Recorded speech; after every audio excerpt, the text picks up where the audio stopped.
Bugungi mavzu juda muhim. 7000 yoshdan oshgan, 75 yoshga kirgan va taqdir yoshga yetgan pensionerlar uchun qo'shimcha to'lovlar masalasi. Men amaliyotda eng ko'p ko'radigan muammo shuki, odamlar yoshim 70 dan oshdi. Menga alohida pul qo'shilishi kerak ekan yoki onam zakonsmenga kirdi. Lekin pensiyasiga hech narsa qo'shilmadi deb o'ylashadi. Lekin qayerga borishni, qanday hujjat kerakligini, qaysi to'lov avtomatik, qaysi bir ariza bilan berilishini bilishmaydi. Bu ma'lumot har bir oilaga tegishli, chunki deyarli har birimizning xonadonimizda ota-ona, bobo-buvi, yoshi ulug' qarindosh bor. Shuning uchun videoni oxirigacha ko'ring. Hoziroq kanalga obuna bo'ling va like bosib qo'ying. Chunki bunday mavzularda bitta noto'g'ri tushuncha odamni oylar davomida o'z haqidan mahrum qilishi mumkin. Men avvalo eng muhim narsani sodda qilib tushuntirib beraman. 75 va taqinmas yoshdagi fuqarolarga qo'shimcha to'lovlar deganda hamma bir xil pulni tushunmasligi kerak. Chunki qo'shimcha to'lov degan so'z turli holatlarda turlicha ma'noga ega bo'ladi. Ba'zan bu pensiyaga qo'shiladigan ustama bo'ladi. Ba'zan alohida kompensatsiya bo'ladi. Ba'zan parvarish bilan bog'liq to'lov bo'ladi. Ba'zan esa mahalla yoki ijtimoiy himoya tizimi orqali beriladigan moddiy yordam bo'ladi. Oldin bunday masalalarda tartib ancha murakkab edi.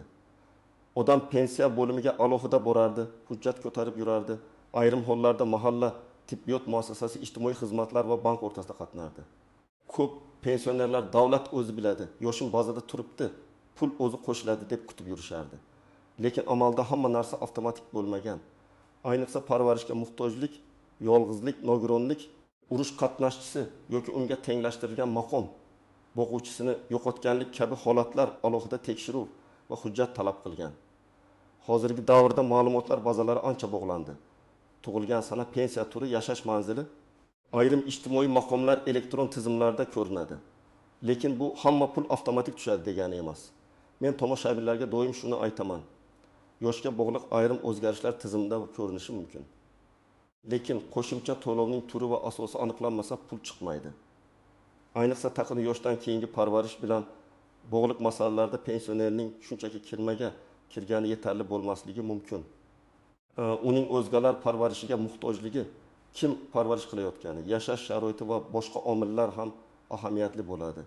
Endi yetim yosh masalasidan boshlayman. Ko'pchilik yetim yoshga to'lishi bilan pensiya katta miqdorda qo'shimcha qo'shiladi deb o'ylaydi. Men buni juda ehtiyotkorlik bilan tushuntiraman. 70 yoshning o'zi har doim ham barcha pensionerlarga avtomatik bir xil ustama beradi deb aytish noto'g'ri. 7000 yosh ko'pincha ijtimoiy himoya tizimida keksalik davri kuchaygan toifa sifatida qaraladi. Bu nimani anglatadi? Bu degani insonning yordamga ehtiyoji oshishi mumkin, dori-darmon xarajatlari ko'payadi. Yolg'iz yashasa kommunal to'lovlarni to'lash og'irlashadi, harakatlanish qiyinlashadi. Shuning uchun ayrim yordamlar aynan 7000 yoshdan keyin ko'proq ko'rib chiqiladi. Masalan, birinchi vaziyatni olaylik. Otaxon 7000 yoshda. Yoshga doir pensiya oladi, rafiqasi bilan yashaydi, farzandlari bor, nogironligi yo'q, o'zini o'zi eplaydi.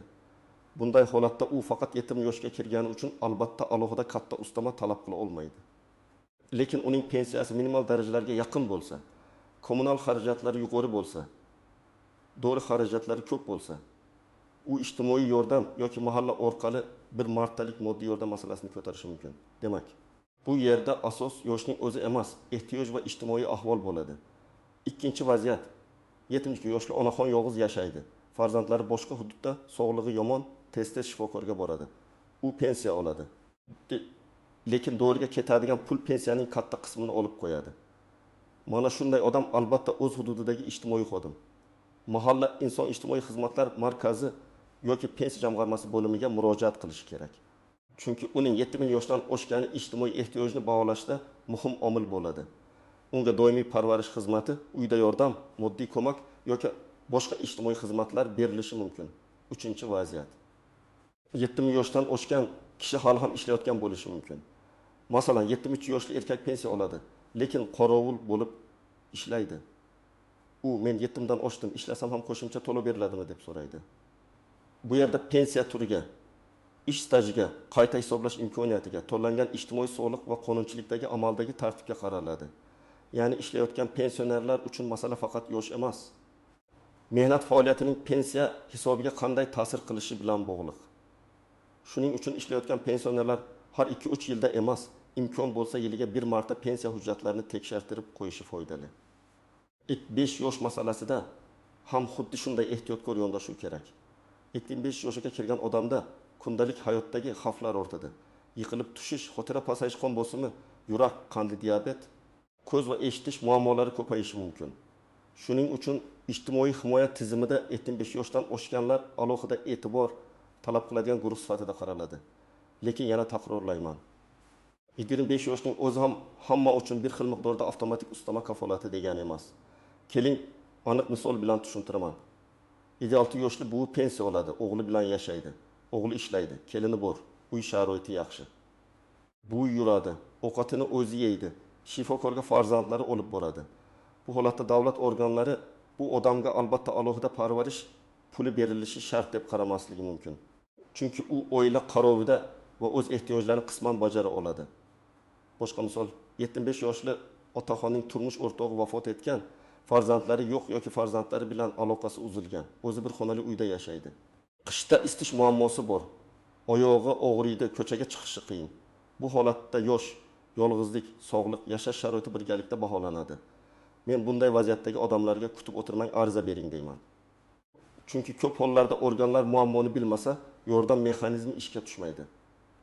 Odamning bazada 75 yosh deb turgani uning uyida nima muammo borligini avtomatik ko'rsatib bermaydi. 75 yoshdan keyin yana bir muhim masala bor. Pensiya miqdorini tekshirtirish. Chunki odamlar ko'pincha pensiyaga chiqqan paytda ish staji, ish haqi ma'lumotlari to'liq kiritilmagan bo'ladi. Eski korxona yopilgan, arxiv hujjati topilmagan, bir necha yil hisobga olinmagan bo'lishi mumkin. Oradan yillar o'tib hujjat topiladi, lekin odam endi kech bo'ldi deb o'ylaydi. Aslida ayrim hollarda qo'shimcha hujjatlar asosida pensiya qayta hisoblanishi mumkin. Shuning uchun 75 yoshga yetgan pensionerning farzandlari onasi yoki otasining pensiya ishini bir marta ko'zdan kechirtirishi juda foydali. Bu ham qo'shimcha pulga olib kelishi mumkin. Lekin u yoshga emas, hujjat va stajga bog'liq bo'ladi. Endi eng ko'p savol bo'ladigan nuqtaga keldik. Taqimi yosh. Men tajribamda ko'p ko'rganman. Odamlar aynan taqimi yoshdan keyin endi pensiyamga ustama qo'shilishi kerak deb kutishadi. Ayrim hollarda haqiqatan ham taqdim yoshdan oshgan shaxslar uchun parvarish, ijtimoiy xizmat, kompensatsiya yoki ustama masalalari ko'riladi. Lekin bu yerda asosiy savol: odamning o'zi mustaqil yashay oladimi yoki o'zgalar parvarishiga muhtojmi? Taqimi yoshli odamning ehtiyoji turlicha bo'ladi. Bitta ota-ona 2 yoshda bo'lsam ertalab bozorga boradi, namozga qatnaydi, dorisini o'zi ichadi. Bank kartasidan foydalanadi. Boshqa bir onaxon taqimi yoshga kirgan zahoti to'shakka mixlanib qolgan, ovqat tayyorlay olmaydi. Hojatga borishga ham yordam kerak, dorilarni vaqtida ichirish kerak. Ikkalasi ham taqimi yoshdan oshgan. Lekin ijtimoiy ehtiyoj darajasi bir xil emas. Shuning uchun to'lov masalasida faqat pasportdagi tug'ilgan sana emas, real parvarish ehtiyoji ham ahamiyatga ega. Masalan, taqimi yoshli buvini qizi parvarish qiladi, qizi ishlamaydi. Doim uyda bo'ladi. Onasining dori darmonini beradi, ovqatini tayyorlaydi, shifokorga olib boradi. Bunday holatda parvarish bilan bog'liq to'lov yoki yordam masalasini ko'rib chiqish mumkin. Lekin buning uchun men qarayapman deyishning o'zi yetmaydi. Tibbiy xulosa, yashash joyi bo'yicha ma'lumot, pensionerning holati, parvarish qiluvchi shaxsning maqomi kabi masalalar tekshirilishi mumkin. Yana bir misol. Bitta bir yoshli otaxon nogironlik pensiyasi yoki yoshga doir pensiya oladi, lekin yakka yashaydi. Uning hech kimi yo'q. Bu holatda faqat pul emas, ijtimoiy xizmat ham juda muhim. Chunki ba'zan odamga o'yga ozgina pul qo'shishdan ko'ra haftasiga bir necha marta ijtimoiy xodim kelib oziq-ovqat olib berishi, dori olishga yordam berishi, uy ishlarida ko'maklashishi muhimroq bo'ladi. Shuning uchun taqdim yoshdan keyingi yordamni faqat pensiyaga necha so'm qo'shiladi deb to'g'ri tushunmaslik kerak. Men endi tomoshabinlarga amaliy mezonlarni aytaman. Kim albatta borib tekshirtirish kerak? Birinchidan, 75 yoki yaqinlik yoshdan oshgan, lekin pensiya miqdori juda past bo'lganlar. Ikkinchidan, yolg'iz yashaydigan pensionerlar. Uchinchidan, nogironligi bo'lgan yoki og'ir kasalligi bor keksalar. To'rtinchidan, farzandlari bo'lsa ham ular yordam bermaydigan yoki uzoqda yashaydiganlar. Beshinchidan, taqdim yoshdan oshib doimiy parvarishga muhtoj bo'lganlar. Oltinchidan, pensiya chiqishda ish staji to'liq hisobga olinmagan deb gumon qilayotganlar. Kim shoshilmasligi mumkin? Agar pensioner yaxshi pensiya olsa, oila qarovida bo'lsa, sog'lig'i nisbatan yaxshi bo'lsa, qo'shimcha maxsus maqomi bo'lmasa, faqat 70 yoki 75 yoshga kirgani uchun katta avtomatik to'lov kutmasligi kerak. Lekin shoshilmaslik degani umuman tekshirtirmaslik degani emas. Men baribir yilga kamida bir marta pensiya va ijtimoiy imtiyozlar bo'yicha yangiliklarni tekshirishni maslahat beraman. Chunki qonunchilik o'zgaradi, yangi qarorlar chiqadi, ayrim yordamlar mahalliy dasturlar orqali berilishi mumkin. Eng katta xatolardan biri qo'shnimga qo'shilibdi, demak menga ham qo'shilishi kerak degan fikr. Qo'shningiz saqni yoshda bo'lishi mumkin, lekin u nogironlik maqomiga ega yoki yolg'iz yashaydi. Yoki parvarishga muhtojligi bo'yicha xulosa olgan yoki boshqa imtiyozli toifaga kiradi. Sizning yoshingiz bir xil bo'lsa ham huquqiy asoslaringiz farq qilishi mumkin. Shuning uchun har bir holat alohida tekshiriladi. Ikkinchi xato. Ariza bermaslik. Odamlar davlat o'zi bilsin deb kutadi.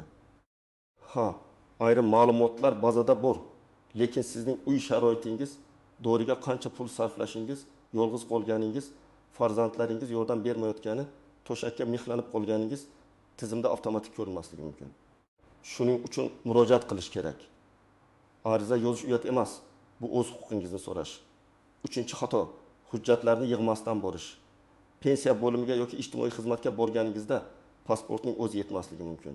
Tibbiy ma'lumotnoma, nogironlik bo'yicha hujjat, pensiya daftarchasi yoki bank kartasi ma'lumotlari, yashash joyi bo'yicha ma'lumot, qarovchi shaxsning hujjatlari, eski ish staji bo'yicha arxiv hujjatlari kerak bo'lishi mumkin. Hujjatsiz bo'lsa, odam 2-3 marta qatnaydi, asabiylashadi, oxiri hech kim yordam bermaydi deb voz kechadi. 4-xato, og'zaki javob bilan cheklanib qolish. Agar sizga hech narsa tushmaydi deyishsa, sababini so'rang. Qaysi norma asosida, qaysi hujjat yetishmayapti? Qanday shart bajarilmagan? Murojaatingizni yozma yoki elektron shaklda qoldiring. Yozma javob bo'lsa, keyin uni yuqori tashkilotga ko'rsatish. Xatoni tuzatish yoki qayta murojaat qilish oson bo'ladi. 5-nozik jihat, parvarish qiluvchi shaxs masalasi. Taqni yoshdan oshgan odamga qarash oson emas. Lekin har qanday qarindosh parvarish to'lovi olish huquqiga avtomatik ega bo'lmasligi mumkin. Uning ish holati, daromadi, bandligi, pensioner bilan yashashi yoki yashamasligi, pensionerning parvarishga muhtojligi kabi omillar ko'riladi. Ba'zan oila kelin qarayapti, pul kelinning nomiga chiqsin deydi. Lekin tartib bo'yicha boshqa shartlar ham bo'lishi mumkin. Shu sababli oldindan maslahat olib, to'g'ri rasmiylashtirish kerak. Endi eng kerakli qism nima qilish kerak? Men buni oddiy ketma-ketlikda aytaman. Birinchi qadam, pensionerning yoshini va pensiya turini aniqlang. U yoshga doir pensiya oladimi? Nogironlik pensiyasimi? Boquvchisini yo'qotganlik pensiyasimi yoki ijtimoiy nafaqami? Chunki qo'shimcha to'lovlar aynan shu turga qarab farq qilishi mumkin. Ikkinchi qadam, pensiya miqdorini va oxirgi o'zgarishlarni tekshiring. Bank kartaga tushgan pulni ko'rib, kam tushdi yoki ko'p tushdi deyish yetarli emas. Pensiya jamg'armasidan hisob-kitobni so'rang. Qaysi asosiy pensiya, qaysi ustama, qaysi kompensatsiya ekanini bilib oling. Ko'p odam umumiy summani ko'radi, lekin ichida nimalar borligini bilmaydi. 3-qadam, tibbiy holatni hujjatlashtiring. Agar 75 yoki taqimdon yoshdan oshgan odam yurishga qiynalsa, doimiy dori ichsa, ko'rishi yoki eshitishi pasaygan bo'lsa, to'shakda yotsa, shifokorga murojaat qiling. Tibbiy ko'rik, ma'lumotnoma, xulosa yoki zarur bo'lsa, nogironlikni belgilash tartibi bo'yicha harakat qiling. Ijtimoiy to'lovlarda tibbiy hujjat juda muhim. 4-qadam, yashash sharoitini ko'rsating. Yolg'iz yashaydimi? Kim bilan yashaydi? Qarindoshlar yordam beradimi? Uyda parvarish qiladigan odam bormi? Bu ma'lumotlar mahalla, ijtimoiy xodim yoki tegishli tashkilot tomonidan o'rganilishi mumkin. Agar farzandlar boshqa viloyatda, chet elda bo'lsa, buni ham tushuntirish kerak. 5-qadam, pensiya jamg'armasi bo'limiga murojaat qiling. O'zingiz yashaydigan tuman yoki shahar bo'limiga boring. Pasport, JSHIR, pensiya hujjatlari, bank rekvizitlari, tibbiy ma'lumotlar va boshqa mavjud hujjatlarni olib boring. Savolni aniq qo'ying. 75 yoki taquni yoshdan keyin mening holatimda qanday qo'shimcha to'lov, ustama yoki qayta hisoblash imkoniyati bor deb so'rang. 6-qadam, inson ijtimoiy xizmatlar markazi yoki mahalla orqali ijtimoiy yordam masalasini ko'taring. Chunki hamma narsa pensiya bo'limida hal bo'lmaydi. Agar gap yolg'izlik, uyda parvarish, oziq-ovqat, dori, reabilitatsiya vositalari, ijtimoiy xodim xizmati haqida ketayotgan bo'lsa, ijtimoiy xizmat tizimi ham jalb qilinadi. 7-qadam arizani yozmoq qoldiring. Arizada pensionerning FIS tug'ilgan sanasi, yashash manzili, pensiya turi, muammo mazmuni, so'ralayotgan yordam turi yoziladi. Masalan, taqam yoshga to'lganim. Sog'lig'im sababli doimiy parvarishga muhtojligim munosabati bilan menga tegishli qo'shimcha to'lovlar va ijtimoiy xizmatlar bo'yicha huquqlarimni ko'rib chiqishingizni so'rayman. Shunday aniq yozilsa, murojaat jiddiy ko'riladi. 8-qadam. Javobni kuting va nazorat qiling. Ariza berdim, tamom deb qo'ymang. Qabul qilingan sana, kirim raqami, kim qabul qilgani, qachon javob bo'lishi kerakligini yozib oling. Javob kelmasa, qayta murojaat qiling yoki yuqori tashkilotga elektron murojaat yuboring. 9-qadam. Eski ish staji hujjatlarini ko'rib chiqing. Ayniqsa 70 yoshdan oshgan ko'p pensionerlar sovet davrida kolxoz, zavod, maktab, shifoxona, qurilish tashkilotlarida ishlagan. Ba'zi davrlar hisobga olinmagan bo'lishi mumkin. Arxivdan ma'lumot topilsa, pensiya miqdori o'zgarish ehtimoli bor. Bu ham real qo'shimcha pul manbai bo'lishi mumkin. 10-qadam. Oila-ichida mas'ul odam belgilang. Taqriban yoshli buvining o'zi idora yurishi qiyin. Farzandlardan biri, nabiralardan biri yoki ishonchli qarindosh hujjatlarni tartibga solsin. Agar zarur bo'lsa, ishonchnoma rasmiylashtiring. Hujjatlar bitta papkada tursin. Pasport nusxasi, pensiya ma'lumotlari, tibbiy hujjatlar, arizalar, javoblar, bank ma'lumotlari. Tartib bo'lsa, ish tezlashadi. Tasavvur qiling, 70 yoshli pensioner 1 million so'm atrofida pensiya oladi. U sog'lom oila bilan yashaydi. Bu odamga faqat 70 yosh sababli alohida katta ustama chiqmasligi mumkin. Lekin uning pensiyasi noto'g'ri hisoblangan bo'lsa, masalan 5 yil staji kiritilmagan bo'lsa, qayta hisoblash natijasida oylik pensiyasi oshishi mumkin. Demak, qo'shimcha pul yoshdan emas, stajni tiklashdan keladi. Ikkinchi misol. 76 yoshli onaxon 1 million 200 ming so'm pensiya oladi. Yolg'iz yashaydi. Oyga 400 ming so'm doriga sarflaydi. Qishda isitish xarajati ko'payadi. Unga pensiya ustamasi avtomatik chiqmasa ham ijtimoiy yordam, moddiy ko'mak yoki uyda xizmat ko'rsatish masalasi ko'rilishi mumkin. Agar u murojaat qilmasa, hech kim uning dori xarajatini bilmaydi. 3-misol. Pakazning 2 yoshli otaxon 1 million 500 ming so'm pensiya oladi. Insultdan keyin yurmay qolgan. Uni kelini yoki qizi parvarish qilyapti. Bu holatda eng muhim hujjat tibbiy xulosa va parvarishga muhtojlikni tasdiqlash bo'ladi. Agar hujjat rasmiylashtirilsa, parvarish bilan bog'liq to'lovlar yoki xizmatlar uchun asos paydo bo'ladi. Agar hujjat yo'q bo'lsa, hamma biladi-ku, otam yotib qolgan degan gap yetarli bo'lmaydi. 4-misol, 80 yoshli bu farzandlari bilan yashaydi. Pensiyasi yaxshi, sog'lig'i nisbatan yaxshi, o'zi harakat qiladi. Bu holatda oilasi qo'shnining onasiga qo'shilibdi. Bizga ham qo'shinglar desa, rad javobi bo'lishi mumkin. Chunki qo'shnining onasi boshqa toifaga kirgan bo'lishi ehtimoli katta. Shuning uchun solishtirish emas, o'z holatingizni huquqiy baholash kerak. Bugungi mavzudan asosiy xulosa shuki, 70-75 va 70 yoshdagi qo'shimcha to'lovlar masalasida hamma uchun bir xil javob yo'q. Yosh muhim, lekin yakka o'zi hamma narsani hal qilmaydi. Pensiya turi, sog'liq holati, yolg'iz yashash, parvarishga muhtojlik, nogironlik, ish staji, eski hujjatlar va ijtimoiy ahvol birgalikda ko'riladi. Eng to'g'ri yo'l kutib o'tirmasdan hujjatlarni yig'ish, pensiya jamg'armasi va ijtimoiy xizmatlarga yozma murojaat qilish, javobni nazorat qilish. Agar sizning ota-onangiz, bobo-buvingiz yoki qo'shningiz 70 yoki taqriban yoshdan oshgan bo'lsa, bugunoq ularning pensiya va ijtimoiy yordam huquqlarini tekshirtiring. Izohlarda yozing, sizning hududingizda baqadan yoshdan keyin qo'shimcha to'lov yoki parvarish yordami rasmiylashtirishda qanday tajriba bo'lgan. Savollaringizni ham qoldiring. Men keyingi videolarda eng ko'p berilgan savollarni alohida tushuntiraman. Videoni foydali deb bilsangiz like bosing, yaqinlaringizga yuboring va kanalga obuna bo'ling.